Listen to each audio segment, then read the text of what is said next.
સાથે મહત્વપૂર્ણ સમાચાર સામે આવ્યા છે, જેમાં રાજ્યમાં વકફ બોર્ડની મિલકતો વેચવાનું કૌભાંડ ઝડપાયું છે। ભરૂચમાં વકફના ખેતરને બિનખેતી કર્યાનું કૌભાંડ સામે આવ્યું છે। તો વકફ બોર્ડની મિલકતોના વેચાણ કાંડની 8 ફરિયાદ દાખલ કરવામાં આવી છે।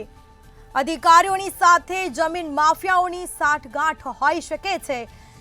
બીજી તરફ ભરૂચમાં થયેલી પોલીસ ફરિયાદમાં મોટો ખુલાસો કરવામાં આવ્યો છે।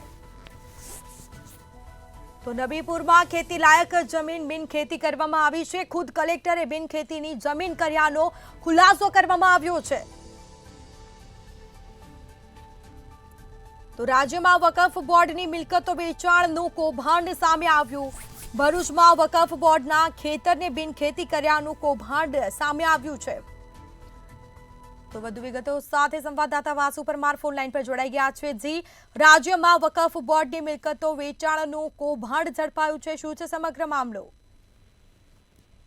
જી ચોક્કસ જણાવી દઉં તો સમગ્ર રાજ્યમાં વકફ બોર્ડના કૌભાંડની પરિસ્થિતિનું નિર્માણ થયું છે અને જેને લઈને ફરિયાદો નોંધાવવાની ગતિવિધિઓ શરૂ થઈ છે। આ જ રીતનું કૌભાંડ ભરૂચ જિલ્લામાં પણ સામે આવ્યું છે। ભરૂચ જિલ્લામાં આ તબક્કે અત્યાર સુધીમાં 8 જેટલી ફરિયાદો નોંધાઈ છે, જેમાં અંકલેશ્વરમાં 6 ફરિયાદ નોંધાઈ છે અને ભરૂચ તાલુકાના નબીપુર પોલીસ મથક ખાતે 2 ફરિયાદો નોંધાઈ છે। એમ 8 જેટલી ફરિયાદો નોંધાઈ છે। પોલીસે ત્વરિત અસરથી તપાસ શરૂ કરી આજે વકફ બોર્ડના કૌભાંડમાં જેટલા પણ આરોપીઓ છે તે લોકોને વિધિવત જે ઝડપી પાડવાની કવાયત હાથ ધરી છે। કેટલાકને ઝડપ્યા છે, તે બાદ જામીન પર મુક્ત પણ થયા છે અને હાલ ભરૂચ જિલ્લા પોલીસે આની સમગ્ર ટીમ બનાવી અને તપાસનો દોર શરૂ કર્યો છે। હજી તપાસ પણ ચાલુ છે। જી જી બિલકુલથી તમામ જાણકારી આપવા બદલ આપનો આભાર। તો ખુદ કલેક્ટર બિનખેતીની જમીન કર્યાનો ખુલાસો કરવામાં આવ્યો। વકફ બોર્ડની મિલકતોના વેચાણ કાંડની 8 ફરિયાદ દાખલ કરવામાં આવી છે।